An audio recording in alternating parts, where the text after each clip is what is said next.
الحمد لله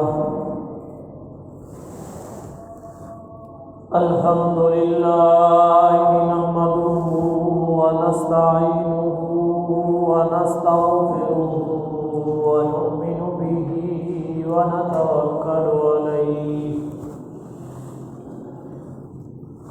ونعوذ بالله من شرور أنفسنا ومن سيئات أعمالنا من يهده الله فلا مضل له ومن يضلله فلا هادي له ونشهد أن لا إله إلا الله وحده لا شريك له لا نظير له ولا وزير له ولا مثل له ولا مثال له ولا ند له ولا جد له ولا جدال له ونشهد أن سيدنا وسندنا وحبيبنا وشفيعنا ومولانا محمدا عبده ورسوله أما بعد فأعوذ بالله من الشيطان الرجيم بسم الله الرحمن الرحيم واعبدوا الله ولا تشركوا به شيئا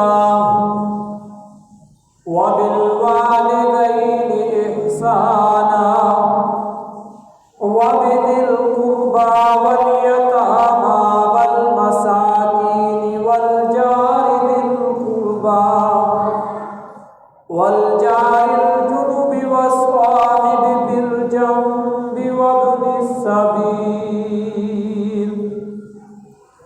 وما ملكت أيمانكم إن الله لا يحب من كان مختالا فخورا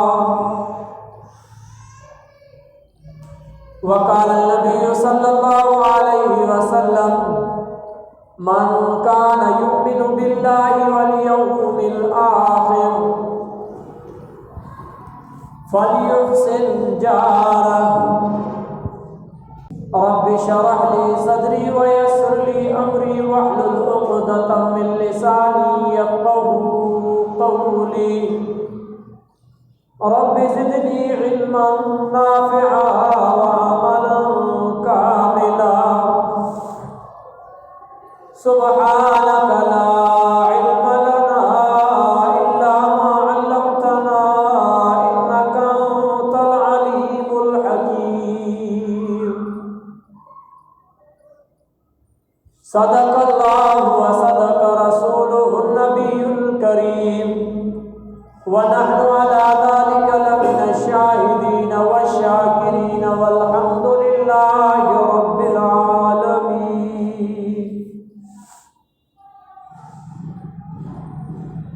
قابل صدر احترام میرے معزز حاضرین و ناظرین و سامعین اور میرے غیور نوجوان مسلمان بھائیوں السلام علیکم۔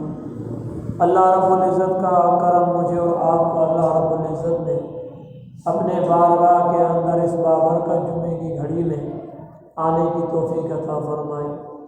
اللہ رب العزت سے دعا ہے کہ جو آیت میں نے آپ کے سامنے تلاوت کی اس کا کما حق مفہوم سمجھانے کی توفیق عطا فرمائے، اس کے بعد مجھے اور آپ کو کما حق اس پر عمل کرنے کی توفیق عطا فرمائے۔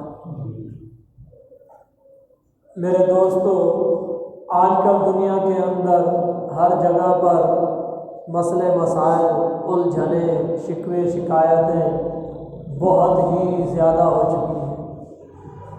یعنی یوں سمجھ لو کہ دنیا ایک مسائلستان ہو چکا ہے، بہت ہی بڑے مسائلوں کی ایک جگہ ہو چکی ہے۔ خصوصاً ہمارے علاقے تو اس زد میں بہت ہی ہے، خصوصاً پاکستان تو بڑے مسائل کا شکار ہو چکا ہے، اور ممالک سے زیادہ ہمارا پاکستان تو سب سے بڑھ کر ایک مسائل کا جگہ بن چکا ہے، مسائل کا منبع بن چکا ہے۔ لیکن اس میں ایک یہ بات ضرور یاد کر لینی چاہیے کہ ان سب مسائل کا حل، میرا اور آپ کا یہ یقین ہے کہ ان سب کا مسائل قرآنی تعلیم کے اندر ہے۔ قرآنی تعلیم اگر ہمارے اندر مروج ہو جائے، رواج پا جائے، اور سب میرے دوست اس پر عمل میرا ہو جائے، تو یقیناً میں یہ کہتا ہوں کہ انشاءاللہ یہ سارے مسائل ختم ہو سکتے ہیں۔ یہ جو فتنے فساد ہیں، جتنے مسائل ہیں، ہر جگہ پر جو مصیبتیں اٹھی جا رہی ہیں، ایک مصیبت ختم ہوتی نہیں ہے، دوسری مصیبت پھر سر اٹھا لیتی ہے، اس مصیبت کو ختم مس کرتے ہیں، دوسری طرف سے دوسری مصیبت اپنا سر اٹھا لیتی ہے۔ تو ان سب کا حل، سب سے نجات کا حل ایک ہی ہے کہ قرآن کی تعلیم۔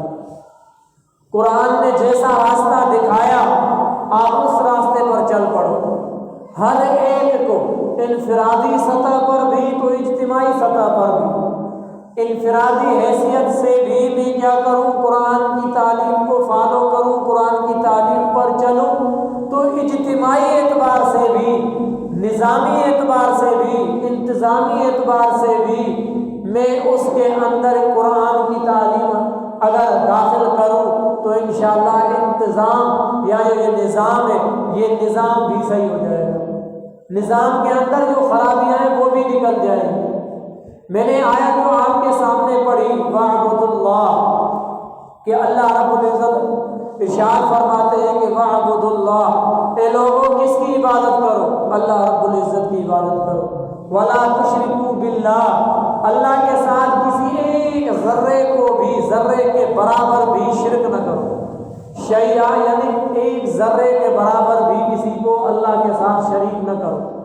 ہر چیز کے اندر ڈائریکٹلی اللہ رب العزت سے مانگو، ڈائریکٹلی ہر چیز کی نسبت اللہ رب العزت کی طرف کرو، کسی اور کی طرف نہ کرو، غیر اللہ کی طرف نہ کرو۔ آگے فرمایا وَبِالْوَالِدَيْنِ إِحْسَانًا، دوسرے نمبر پر فرمایا کہ والدین کے ساتھ حسن سلوک کرو۔ آگے چلتے چلتے اللہ رب العزت نے ایک اور ارشاد فرمایا کہ وَالْجَارِ ذِي الْقُرْبَى وَالْجَارِ الْجُنُبِ وَالصَّاحِبِ بِالْجَنبِ، یہاں اللہ رب العزت نے پڑوسیوں کے حق بتلائے۔ پھر پڑوسی بھی کچھ، ان کے بھی کچھ یوں سمجھ لو اقسام ہیں، پڑوسیوں کے بھی کچھ قسم ہیں، اقسام ہیں۔ وَالْجَارِ ذِي الْقُرْبَى وَالْجَارِ ذِي الْقُرْبَى وَالْجَارِ الْجُنُبِ، یہاں پر تین پڑوسی بتائے گئے، تین پڑوسی بتائے گئے۔ ایک تو وہ کہ وَالْجَارِ ذِي الْقُرْبَى، کہ آپ کا وہ پڑوسی جو من وجہ پڑوسی بھی ہے اور آپ کا رشتہ دار بھی ہے، یعنی نسبی اعتبار سے، خون کے اعتبار سے بھی وہ آپ کا رشتہ دار بھی ہے اور آپ کا پڑوسی بھی ہے، آپ کا ہمسایہ بھی ہے۔ ہمسائے کا مطلب کیا ہے؟ ہمسائے کا مطلب ہے یعنی آپ کے گھر کے دیوار کا جو سایہ ہے وہ اس کے گھر پر سایہ پڑتا ہو۔ سایہ مانا سایہ، یہ جو اردو کا ہوتا ہے سایہ نہ، ہمسایہ۔ اگر سورج اس طرف جائے تو آپ کے گھر کا سایہ اس کے گھر کے آنگن میں پڑے، اور اگر سورج اس طرف آئے تو آپ کے گھر کا سایہ اس کے صحن میں پڑے، اس کے آنگن میں پڑے۔ یہ ہے آپ ہمسائے، یہ اسی لفظ سے بنایا ہوا لفظ ہے کہ ہمسایہ۔ تو آپ کے اڑوس پڑوس میں جتنے بھی رہتے ہیں ان کی دو قسمیں، یا تو آپ کا وہ صرف پڑوسی ہوگا، کوئی خونی رشتہ نہیں ہوگا، کوئی نسلی رشتہ نہیں ہوگا، کوئی آپ کا رشتہ دار نہیں ہوگا، صرف کیا ہے؟ آپ کا پڑوسی ہے۔ آپ کا اس کا گھر آپ کے گھر کے پڑوس میں. دوسرا یہ کہ وہ گھر کے ساتھ ساتھ ہونے کے ساتھ ساتھ آپ کا رشتہ دار بھی ہے. تو سب سے ان دونوں میں سے سب سے بڑھ کر حق جو ہے پھر اس کا ہے جو آپ کا رشتہ دار بھی ہے. ان دونوں میں فضیلت والا کون ہے؟ جو آپ کا پڑوسی بھی ہے اور آپ کا رشتہ دار بھی ہے. پھر اگر وہ آپ کا پڑوسی بھی ہے، رشتہ دار بھی ہے اور مومن بھی ہے، مسلمان بھی ہے، تو پھر تو اس کا زیادہ ہی حق بنتا ہے. اس کا زیادہ ہی حق بنتا ہے کہ آپ اس کے ساتھ کیا کرو؟ حسن سلوک کرو. پھر ہمسائے کا اڑوس پڑوس، ہم اس کو زیادہ تر کیا سمجھتے ہیں؟ اڑوس پڑوس زیادہ تر سمجھتے ہیں کہ جس کی دیوار ہمارے ساتھ کیا ہو، ملی ہوئی ہو، بس وہ اڑوس پڑوس ہے. لیکن اگر شرعی اصطلاح کے اندر، وسیع مفہوم کے اندر، کشادہ مفہوم کے اندر اگر اس کو تھوڑا کھولا جائے تو فرمایا جاتا ہے کہ 40 گھر، یعنی آپ کے دائیں بھی 40، آپ کے بائیں بھی 40، آپ کے سامنے بھی 40، آپ کے پشت میں بھی 40 گھر کا فاصلہ یا 40 گھر، یہ آپ کے ہمسایہ کہلائیں گے شریعت کے مفہوم میں. شریعت کے مفہوم میں 40 گھروں کو آپ کا کیا شمار کیا جائے گا؟ ہمسایہ شمار کیا جائے گا. تو اگر اس مفہوم کو ہم لے لیں تو پھر پورا محلہ ہی ہمارا کیا ہو جاتا ہے؟ ہمسایہ شمار ہوتا ہے. پورا محلہ ہی ہمارا پڑوسی شمار ہوتا ہے. تو پڑوسی کے لیے اللہ رب العزت نے جو حقوق ادا کیے، حقوق نازل کیے ہیں قرآن کے اندر کہ والجار ذی القربى والجار الجنب والصاحب بالجنب وابن السبیل، تو آپ کا وہ پڑوسی جو آپ کا کیا بنتا ہے، یعنی رشتہ دار بھی بنتا ہے، سب سے پہلے اللہ نے اس کو رکھا والجار ذی القربى. دوسرے نمبر پر اللہ نے اس پڑوسی کو رکھا کہ والجار ذی القربى والجار الجنب، جو آپ کے صرف پڑوس میں رہتا ہے لیکن آپ کا رشتہ دار نہیں ہے. تیسرے نمبر پر جو رکھا والصاحب بالجنب، یعنی جو آپ کے پہلو میں بالکل بیٹھا ہوا ہے، اگرچہ وہ رشتہ دار بھی نہیں ہے، اگرچہ وہ آپ کا گھر اور منزل جگہ کے اعتبار سے آپ کا پڑوسی بھی نہیں ہے، لیکن جہاں پر بیٹھے ہو اس اعتبار سے وہ کیا ہے؟ آپ کا والصاحب بالجنب ہے، یعنی آپ کا صاحب ہے، آپ کا بغل میں بیٹھنے والا آدمی ہے. تو اس ٹکڑے میں آپ سب آ جاتے ہو. یہ جو ابھی ہم یہاں بیٹھے ہیں نا، اس والصاحب بالجنب میں ہم سارے شمار ہیں. اگر آپ کہیں گاڑی میں جا رہے تو آپ کا سیٹ والا والصاحب بالجنب ہے. اگر آپ دکان میں ہو تو دکان میں سائڈ میں بیٹھنے والا آپ کا کیا ہوگا؟ والصاحب بالجنب ہوگا. ابھی اس مسجد کے اندر ہم بیٹھے ہیں تو دائیں بائیں یا آگے یا پیچھے آپ کے بندے جو بھی بیٹھے ہیں یہ آپ کے سارے والصاحب بالجنب ہیں، سارے اسی ٹکڑے کے اندر داخل ہو جائیں گے. تو میرے دوستو، ہم نے اس چیز کے ساتھ، میرا عرض کرنے کا مطلب یہ تھا کہ اللہ رب العزت نے ان لوگوں کے اتنے حق ہمارے اوپر نازل کیے، اتنے حق نازل کیے کہ ایک بار آپ علیہ الصلوۃ والسلام فرمانے لگے کہ پڑوسی کے حق کے لیے ما زال جبرائیل بار بار اترتا رہا، بار بار مجھے یہی بات و نصیحت کرتے رہے، کیا کہ پڑوسی کے حق کی تلقین کرو. آپ علیہ الصلوۃ والسلام فرماتے ہیں کہ اتنی بار تلقین کی کہ سیورثہ، عنقریب مجھے شبہ ہونے لگا کہ کہیں ان لوگوں کو وارث نہ شمار کیا جائے. وہ جو وارث ہوتے ہیں نا، رشتہ دار، جو خونی رشتہ دار، یعنی اتنی ان کی اہمیت بتائی گئی کہ مجھے شک ہونے لگا کہ کہیں ان کو خون کے رشتے میں نہ جوڑا جائے. اب اس سے آپ اندازہ لگاؤ کہ ان پڑوسیوں کے کتنے حقوق ہیں، جو کہ ہم معاشرہ بنتا ہے اچھے آدمی کے بننے سے. معاشرہ یہ جب بنتا ہے تبھی، استاد جیسے پچھلے جمعے کو کہہ رہے تھے کہ عدل ہو، ان اللہ یامر بالعدل والاحسان، کہ عدل کرو اور احسان کرو. عدل سے بڑھ کر کیا چیز ہوتی ہے؟ احسان ہوتا ہے. عدل ہوتی ہے برابری، عدل مانا برابری، میں نے اپنے حق ادا کیے، اس نے اپنے حق ادا کیے، یہ برابر. احسان ہے کہ میں اپنا حق تو ادا کروں لیکن اس کے اوپر ایکسٹرا پلس میں اس کو اور بھی سہولت دوں، یہ ہے احسان. تو اگر ہم احسان پر عمل کرنا شروع ہو جائیں نا تو انشاءاللہ ہمارے گھروں کے جتنے بھی فتن و فساد ہیں سارے ختم ہو جائیں. میں اگر اپنا گھر کا جو عدل و انصاف ہے، یعنی پڑوسی کا جو حق تھا وہ تو ادا کروں ہی کروں، وہ تو ضروری ہے کروں ہی کروں، لیکن اس سے بڑھ کر میں احسان بھی کروں. اور اس احسان کے مثال آپ نے علیہ الصلوۃ والسلام نے کئی ارشادات کے اندر ذکر فرمایا، حتیٰ کہ یوں بھی فرمایا کہ اگر کھیلتا کھیلتا کوئی بچہ، پڑوسی کا کوئی بچہ آپ کے گھر کے اندر بھی آ جائے تو میرے یارو اس بچے کو خالی واپس نہ جانے دینا، کوئی نہ کوئی کھانے کی چیز اس کے ہاتھ میں تھما کر واپس کر دینا۔ یہ احسان تھا۔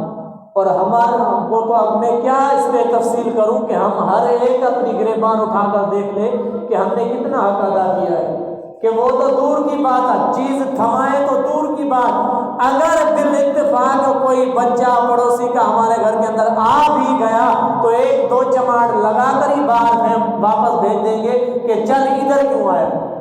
پھر اس سے نفرتیں نہ پھیلیں گی تو اور کیا ہوگا، پھر اس سے معاشرے میں بگاڑ نہیں ہوگا تو کیا ہوگا۔ آپ نے فرمایا انما بعثت معلما، میں آپ کی طرف معلم بنا کر بھیجا گیا ہوں۔ دوسری روایت کے اندر فرمایا لأتمم مکارم الاخلاق، میں تمہارے اخلاق درست کرنے کے لیے بھیجا گیا ہوں۔ اور درست اخلاق کا اعلیٰ درجہ یہی ہے کہ پڑوسی کا کیا کرنا چاہیے، خیال کرنا چاہیے۔ حتیٰ کہ ایک حدیث کے اندر اچھے اور برے کی کسوٹی ہی آپ نے فرمائی کہ پڑوسی صحیح ہو۔ آپ علیہ الصلوۃ والسلام نے فرمایا کہ اگر آپ نے کسی آدمی کے بارے میں رائے قائم کرنی ہے کہ یہ اچھا ہے یا برا ہے، اگر کسی کے بارے میں آپ نے اپنا ذہن بنانا ہے کہ یہ اچھا ہے یا برا ہے، تو آپ اس کے اچھے یا برے ہونے کو کیسے تلاش کرو، جا کے پڑوس میں دیکھ لو کہ اگر پڑوسی کہتے ہیں کہ بہترین ہے تو سمجھ لو کہ یہ آدمی بہترین ہے۔ یعنی پڑوس کا لحاظ آپ کے اچھے اور برے ہونے میں بھی بتایا گیا۔ اللہ رب العزت آپ علیہ الصلوۃ والسلام نے ایک اور ارشاد فرمایا میرے دوستو، آپ علیہ الصلوۃ والسلام نے فرمایا رب العزت جس کے ساتھ خیر کا ارادہ کرتے ہیں، بہتری کا ارادہ کرتے ہیں، اس کے اوپر اپنی رحمت کا ارادہ کرتے ہیں، اس کے اوپر اگر اپنی رحمت کا ارادہ کرتے ہیں نا تو میٹھا بنا دیتے ہیں، اس کو کیا بنا دیتے ہیں، میٹھا بنا دیتے ہیں۔ صحابہ نے یہ صحیح میٹھا کیا ہے، میٹھے کی تھوڑی وضاحت کرو۔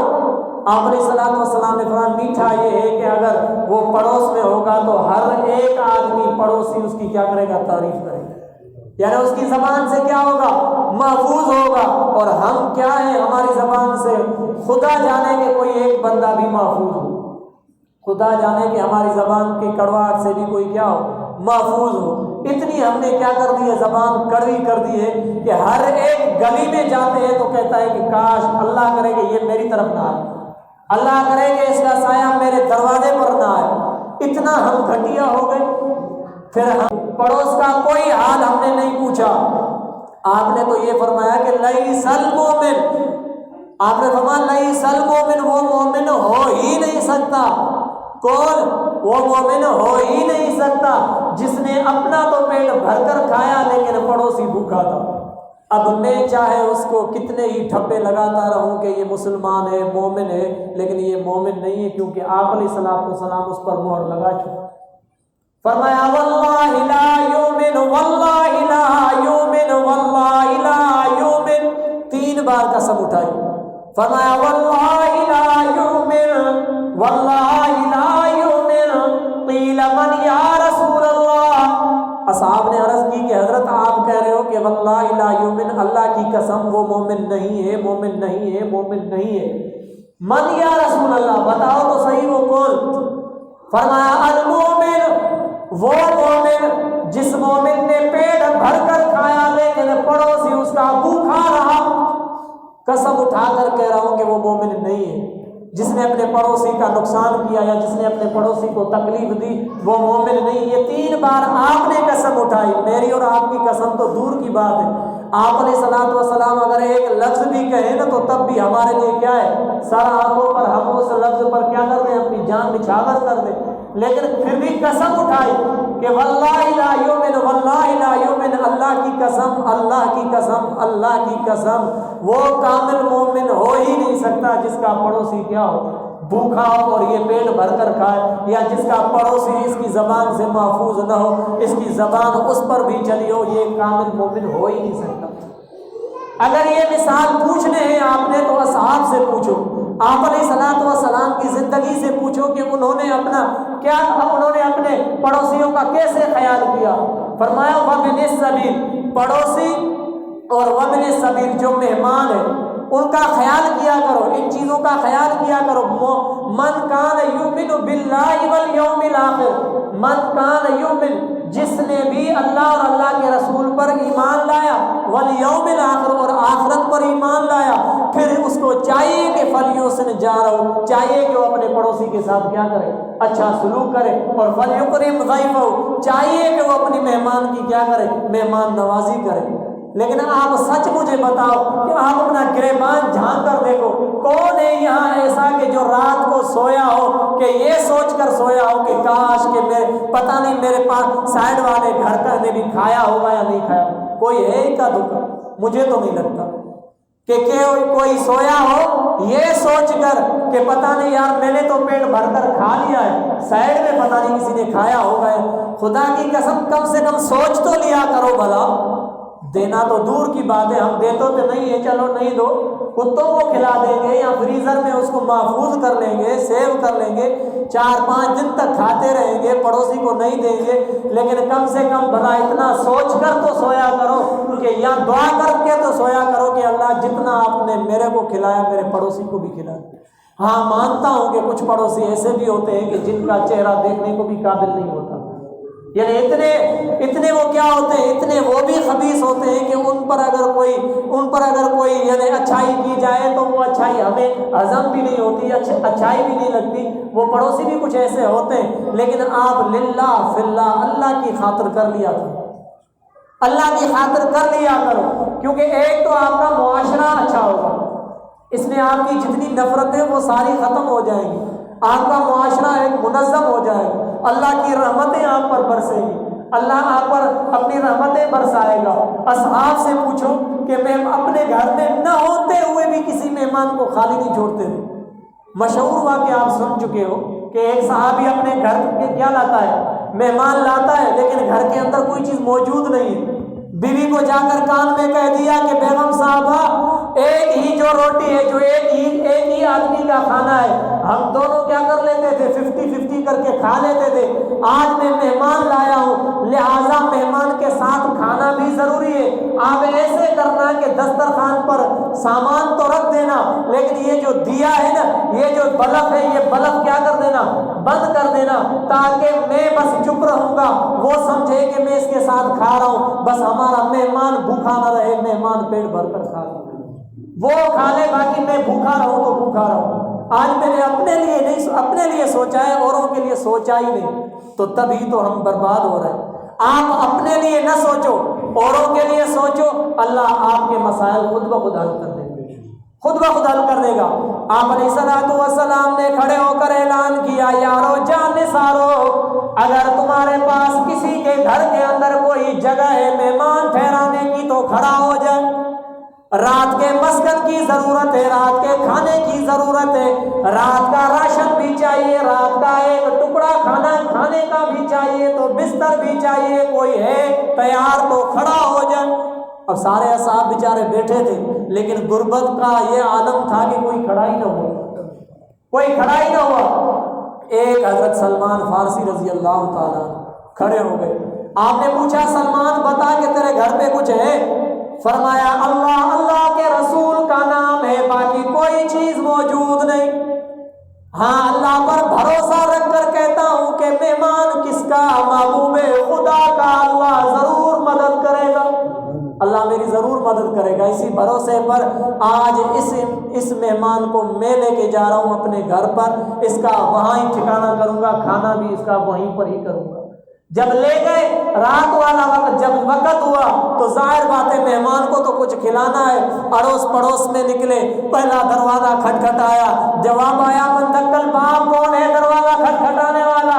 کہا نا سلمان فارسی، میں سلمان فارسی آیا ہوں، لیکن میرے ساتھ محبوب خدا کا مہمان بھی ہے، میں آیا ہوں میرے ساتھ محبوب خدا کا مہمان بھی ہے، اگر آپ کے پاس کوئی بستر بستر کا انتظام ہو سکتا ہے یا اگر کھانے کا بندوبست ہو سکتا ہے تو ہماری مدد کیجیے۔ پہلے دروازے سے جواب آیا، سلمان ہم بھی خود بھوکے ہیں، ہمارے گھر کے اندر بھی کوئی چیز موجود نہیں ہے۔ آپ تو کہتے ہو کہ محبوب خدا کا مہمان، خدا کی قسم آپ کا بھی مہمان ہوتا تو تب بھی یہ صحابہ رسول تھے، یہ خالی نہیں چھوڑتے، یہ اصحاب رسول تھے، تب بھی مہمان کو خالی نہیں چھوڑیں گے۔ ایک دروازہ کھٹکھٹایا، دوسرا کھٹکھٹایا، جواب وہی ملا، تیسرا کھٹکھٹایا، جواب وہی ملا۔ جب چوتھا دروازہ کھٹکھٹایا تو اندر سے آواز آئی، سلمان ہمارے پاس اور کچھ چیز موجود نہیں، لیکن یہ چادر ہم آپ کو دے رہے ہیں، شمعون یہودی جا کر اس کو دے دے اور اس کے پاس یہ گروی رکھ کر آ، اس کو کہہ دے کہ اس کے بدلے میں سامان دے دے، اس کے بدلے میں راشن دے دے، وہ سامان لے کر آ تاکہ میں اس مہمان کو خالی نہ چھوڑوں، یہ چادر میری لے جا، یہ چادر میری لے جا۔ حضرت سلمان فارسی رضی اللہ تعالیٰ عنہ جب شمعون کے پاس پہنچے، شمعون یہودی سے سامان نکلوایا، سامان نکال کر جب عوض میں، ہمارے پاس تو ڈیبٹ کارڈ ہوتا ہے، بڑے فخر والے بھی ہو گئے، پیسے بڑے پرس پڑے، تبھی ہو گئی یہ مستی، پیسہ ہے بہت تبھی ہو گئی یہ مستی، تبھی ہم نے ہر ایک کا حق دبا لیا، بس پیسے کی مستی ایسی ہے، نہ آئے دیکھا نہ بائیں دیکھا، اگر کہیں پر کسی کو ٹھوکر بھی مل گئی تو پیسے دے کر دے گی بابا یہ اپنا علاج کروا دے، یہ نہیں کہ اس کو دکھ کتنا پہنچا، یہ نہیں کہ اس کو تکلیف کتنی پہنچی، کسی کی زنا کر دی، کسی کی کیا کر دیا، گھر پر جائے کہ بابا اپنی بیٹی کی عزت کا یہ لاکھ روپے لے لے اور چپ کر لے، کیس بند کر دے، ارے بے غیرت، اگر تیری بچی کے ساتھ ہوتا تو پھر تو کیا کرتا؟ اور آج کل غربت بھی ایسی ہو گئی کہ ہماری مائیں بہنیں اپنی عزت نیلام کرنے لگی۔ ایک مولوی صاحب کے پاس فون آئی، میں بیچ میں بات کاٹ رہا ہوں، ایک مولوی صاحب کے پاس فون آئی کہ حضرت جی ہمارے گھر کے اندر ایک ہی میرا بھائی تھا صرف کمانے والا، کچھ ماہ سے وہ بیمار ہو گیا، بیمار ہونے کے بعد 5 لاکھ اس کے علاج پر خرچہ ہوا، اب وہ 5 لاکھ بھی ہم نے ادھار لیا تھا، چلتے چلتے وہ ہمارا بھائی بھی چل بسا اس دنیا کے اندر، نہ رہ سکا، اب میں مجبور ہوں، گھر کے اندر کوئی چیز نہیں ہے جس کی وجہ سے ہم اپنا یعنی ذریعہ معاش کر سکیں، ہم کما سکیں، میری عزت کے سوا اور کوئی چیز میرے پاس بچی نہیں ہے، آپ مجھے مسئلہ بتا دو کہ ایسی سچویشن میں، ایسی صورتحال میں اپنی عزت نیلام کر سکتی ہوں۔ یہ فون قسم اٹھا کر وہ مولوی صاحب بتا رہا تھا کہ قسم خدا کی کہ اب بھی اس کا واٹس ایپ میسج میرے پاس پڑا ہے کہ میں اپنی عزت ابھی اس صورت میں نیلام کر سکتی ہوں۔ تو میرے دوستو، اگر یہ جو وڈیرے ہیں، اگر یہ جو بڑے ٹھکر ہیں، اگر جنہوں نے اپنی جیبیں بھر کر رکھی ہے، خدا کی قسم وہ اپنی جیب کو اگر ڈھیلا کر دے نا تو تب بھی ہماری غربت ختم ہو جائے، ختم ہو سکتے ہیں۔ اگر ہم زکوٰۃ دینے والے یہ زکوٰۃ دے دیں یا صدقے کے جتنے دینے والے ہیں وہ اگر صدقہ دے دیں تو تب بھی ہمارے غریب آدمی کا پیٹ کیا ہوگا؟ بھر جائے گا۔ یہ صورتحال پھر نہیں ہوگی۔ ہم کس کو ترجیح دیتے ہیں؟ ہم دوسرے کو یعنی ایسی چیز کو ترجیح دیں گے جو ہمارے لیے فخر ہو، بابا میں حج پر جا رہا ہوں، سیلفیاں ہوں گی، پھر یہ ہوگا، پھر یہ ہوگا۔ ایک بار حج پر گیا، اب دوسری بار حج پہ جا رہا ہے، دوسری بار حج پہ جانا اس کا نفل ہے، کوئی فرض نہیں ہے، اور یہاں پر پڑوس میں اپنی بیٹی کا رشتہ کروانا، پڑوسی کی بیٹی کا رشتہ کروانا یا پڑوسی میں کسی بچے کا پیٹ بھرنا، یہ کیا تھا؟ اس کے لیے فرض تھا، لیکن صرف سیلفی کی خاطر، اس میڈیا کی وجہ سے، اس میڈیا کی خاطر میرے اوپر واہ واہ ہو، اس کی خاطر اس نے فرض کو چھوڑ کر نفل کو جا کر ادا کیا، اور وہاں جائے گا روضہ رسول اللہ پر جا کر الصلاۃ والسلام علیک یا رسول اللہ کہے گا۔ میں تو اپنے دل میں کہتا ہوں کہ اللہ رب العزت کے محبوب ضرور اس کو لعنت دیں گے، سلام اس کا قبول نہیں کریں گے، اس کا سلام قبول نہیں کریں گے ایسی صورتحال میں کہ تو نے میری امت کو پیچھے کس حال میں چھوڑ کر تو ادھر آیا۔ تو بہرحال وہ چوتھا دروازہ، حضرت سلمان فارسی جب وہ چادر لے کر گئے شمعون کے پاس، شمعون سے سامان پہلے لیا، سامان طے کیا، سامان بند کروایا، پیک کروایا، جب پیک کرنے کے بعد اب کام وہ دینے لگے، مال دینے لگے، پیسے دینے لگے، تو وہ چادر نکالی، چادر دینے لگے شمعون کو، شمعون حیران ہو گئے، سلمان یہ کیا دینے لگا ہے؟ کہا یہ عوض دینے لگا ہوں اس راشن کا، بتا تو صحیح یہ کیا ہے؟ فرمایا آقا نامدار حضرت محمد مصطفیٰ کا لخت جگر حضرت فاطمہ الزہرا کی یہ چادر ہے، یہ چادر لے کر آیا ہوں تجھے عوض میں دینے کے لیے۔ اور شمون کہنے لگا سلمان صبر کر، ٹھہر ٹھہر، سامان ادھر رکھ، پہلے مجھے لے کر محبوب کی خدمت میں کلمہ پڑھ کر مسلمان بن جاؤں، بعد میں سامان لے جا۔ ارے شمون کیا ہوا؟ تو نے تو صرف چادر دیکھی، اور سلمان تجھے کیا پتا، میں نے سارے کتاب پڑھ رکھے تھے، مجھے ساری نشانی خاتم النبیین کی مل چکی تھی، صرف ایک نشانی باقی تھی، وہ یہ کہ محبوب خود تو سخی ہو گیا، اس کا خاندان بھی سخی ہو گیا، یہ نشانی صرف باقی تھی، آج میں نے وہ نشانی پا لی، اب مجھے مسلمان جلدی کر دے، ایسے نہ ہو کہ تو سامان لے جائے بعد میں مجھے مسلمان کر دے، میں کافر ہو کر نہ مر جاؤں، میں کافر ہو کر نہ مر جاؤں، مجھے سب سے پہلے یہ کام کرو۔ میرے دوستو یہ تھا معاشرہ، یہ تھا نظام، یہ تھا کردار، دیکھتے تھے تو کہنے کی کوئی ضرورت نہیں پڑتی تھی، لیکن افسوس کہ میں ہر بار کہتا ہوں کہ میں تسبیح تو بڑی گھماتا ہوں، لیکن پڑوسی کے ساتھ میرا کیا حال ہے وہ ہر ایک جانتے ہیں، ہر ایک جانتے ہیں۔ ایک بات میں کوٹ کر کے اپنی بات ختم کرتا ہوں، مولانا محمد یحییٰ جن کا آپ یہ فضائل اعمال کتاب بھی آپ پڑھتے ہو، مولانا محمد الیاس کو تو آپ جانتے ہی ہو، جو اس تبلیغ کارواں کے کیا تھے، سرپرست اعلیٰ تھے، ان کے وہ بھائی تھے، ان کی مسجد تھی کاندھلا میں، کاندھلا شہر تھے، اس کاندھلا کے اندر ان کی مسجد تھی، مسجد کے آمنے سامنے ایک مندر تھا، مندر والوں کا اور مسجد والوں کا اختلاف ہوا بیچ والی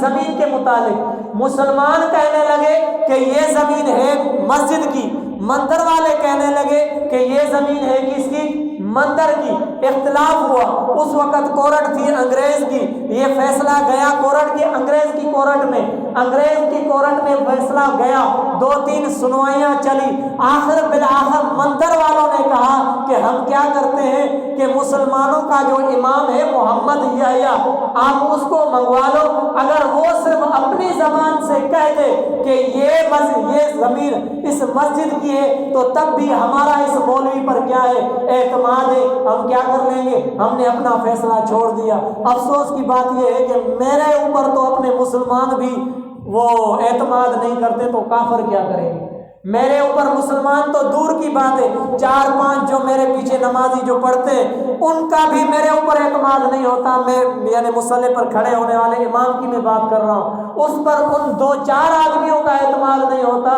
اب تو یہ مولوی جا کر اپنی زندگی کا سوچے کہ کیسے اس نے اپنی زندگی کر لی، حالانکہ مولوی کو ایک نمونہ ہونا چاہیے تھا تاکہ لوگ دیکھیں خود بخود آئیں، تو بہرحال ان کا وہ مولانا محمد یحییٰ نمونہ تھے اس وقت کہ کافر بھی کہہ رہے تھے کہ اگر یہ صرف کہہ دے کہ یہ زمین ان کی ہے تو ہم دے دیں گے۔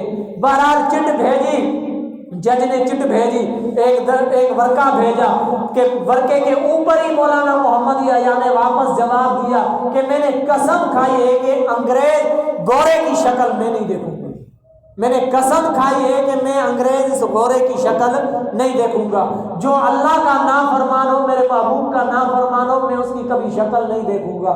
ہم کیا کہیں وہ ہر ایک گریبان میں دیکھ لے۔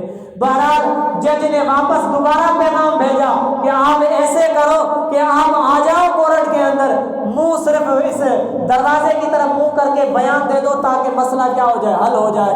مولانا گئے، دروازے کی طرف منہ کر کے بیان دیا کہ میں اتنا تو کہہ سکتا ہوں کہ یہ زمین مسجد کی نہیں ہے، باقی مسلمانوں کی ہے یا نہیں ہے اس میں میرا کوئی قصور نہیں، باقی اتنی میں دعویٰ سے ضرور کہتا ہوں کہ یہ زمین مسجد کی نہیں ہے۔ مسلمانوں کا منہ کالا ہو گیا کہ جس کو ہم نے اپنے لیے فیور کے لیے منگوایا تھا اس نے تو سارا کباڑ کر دیا۔ بہرحال کیس ختم ہو گیا، وہ جیت گئے، مندر والے جیت گئے۔ رات کو اچانک دروازہ کھٹکھٹا مولانا محمد یحییٰ کا، دروازہ کھولا تو وہی گورا سامنے تھا کہ حضرت جی ہاتھ آگے بڑھایا، حضرت جی ہاتھ آگے کرو، مجھے کلمہ پڑھا کر مسلمان بنا دو۔ آپ کے کل والے بیان نے اتنا تاثر ڈالا کہ اگر آپ ایسے ہو تو آپ کا محبوب کیسا ہوگا، آپ کا محبوب کیسا ہوگا۔ فرمایا کیا ہوا؟ فرمایا آپ کے اس سچ بولنے کی وجہ سے میں کیا ہو گیا، مسلمان ہو گیا۔ اب کل کل آپ کورٹ کے اندر آ جانا، یہی زمین آپ کو دی جائے گی۔ صحیح وہ کیسے ہو سکتا ہے، وہ تو زمین مندر والوں کی ہے، آپ بس آ تو جانا۔ جیسے ہی صبح ہوئی، جب وہ کورٹ کے اندر پہنچے تو دیکھا کہ بڑے امامہ سے، بڑے پٹکوں سے، بڑے جبے کبے سے، وہ سفید لباس میں سارا کا سارا وہ جو مندر کی فیور میں تھے، وہ جو سارے ہندو تھے، بڑے جبے کبے سفید کپڑے پہن کے تسبیحاں ہاتھ کے اندر لے کر اس کورٹ کے اندر داخل ہوئے کہ حضرت جی ہمیں کلمہ پڑھاؤ، ہم مسلمان ہو رہے ہیں۔ آج کے اس ایک بیان کی وجہ سے باقی رہی زمین کی بات، وہ زمین ہم نے ابھی مسجد کے نام پر وقف کر دی۔ مولانا محمد یا اس وقت مسلمانوں کو مخاطب ہو کر کہنے لگے کہ ارے یارو، کل اگر تم مجھے کہہ رہے تھے کہ میں جھوٹ بولوں، خدا کی قسم اگر کل میں جھوٹ بولتا تو اپنی زمین تو بچا لیتا، لیکن دین محمد نہ بچاتا۔ آج کل میں نے سچ بولا، آج مجھے دین بھی ملا تو وہ زمین بھی مل گئی۔